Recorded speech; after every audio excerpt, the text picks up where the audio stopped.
Cuba's economy is facing its worst turmoil since the collapse of the Soviet Union. Protests have erupted due to constant food shortages and blackouts lasting 18 hours a day. Annual inflation has soared to a staggering 30%, according to official figures, though experts believe the real number is likely higher. Cubans have been struggling since the pandemic. According to official figures, food production fell 35% in the last 5 years. As a result, the government has imposed rationing and mothers have been unable to provide for their children. Huge waves of people have fled the country. Since 2021, over 425,000 Cubans have migrated to the United States. That's over 4% of the population. There are many reasons for these alarming statistics. The struggles have their roots dating back decades to the very foundation of the communist state. After Fidel Castro's revolution succeeded in 1959, Cuba adopted a socialist economic model and nationalized private businesses and properties across the island. They then secretly harbored nuclear weapons from the Soviet Union, leading to the infamous Cuban Missile Crisis at the height of the Cold War. In doing so, they became a grave enemy of their neighboring superpower, the United States. Ever since 1962, the US has imposed a complete trade embargo on Cuba, stopping all exports. This set the stage for decades of economic hardship as Cuba became heavily dependent on aid from the Soviet Union. This dependence ended disastrously when the Soviet Union collapsed in 1991. Cuba lost its primary benefactor, plunging the island into an economic crisis. GDP plummeted by over 35% in the early 1990s. As vital Soviet subsidies, trade and energy supplies evaporated overnight, Cubans endured years of shortages, rationing and deprivation until the economy slowly stabilized in the 2000s. Over the last 2 decades, some efforts to open up and privatize parts of the economy have been made. Raul Castro, Fidel's brother, took over in 2008 and began easing some restrictions, allowing Cubans to buy and sell homes for the first time. Previously, only solo traders were allowed. In 2021, restrictions were lifted to allow private small and medium-sized enterprises with up to 100 employees for the first time. This led to a rise of 10,000 small businesses, accounting for 14% of GDP. However, this is still a small proportion in the wider picture. There remains deep resistance among the aging communist leadership to allow a full free market economy. As a result, the majority of production remains state-controlled, lacking competition, efficiency, and innovation.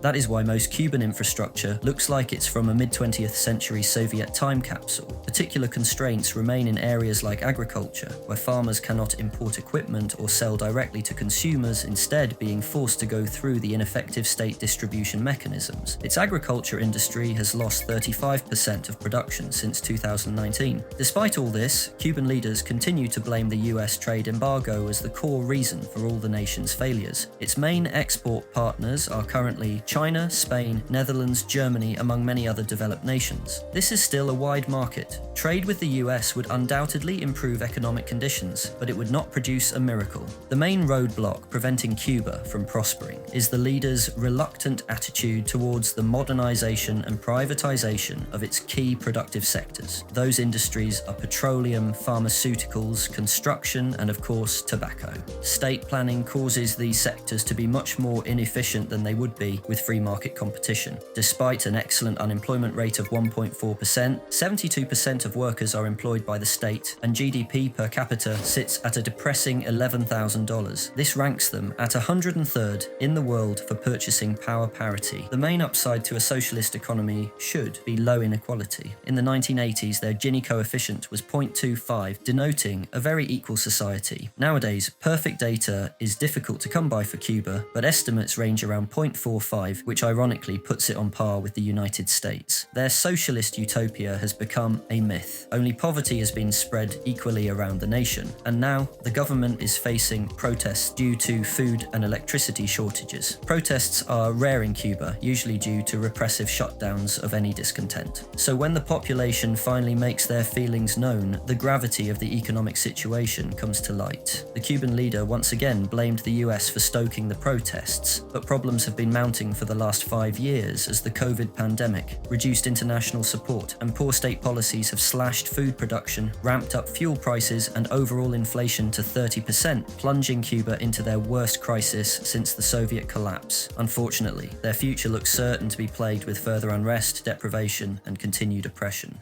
Thank you for watching.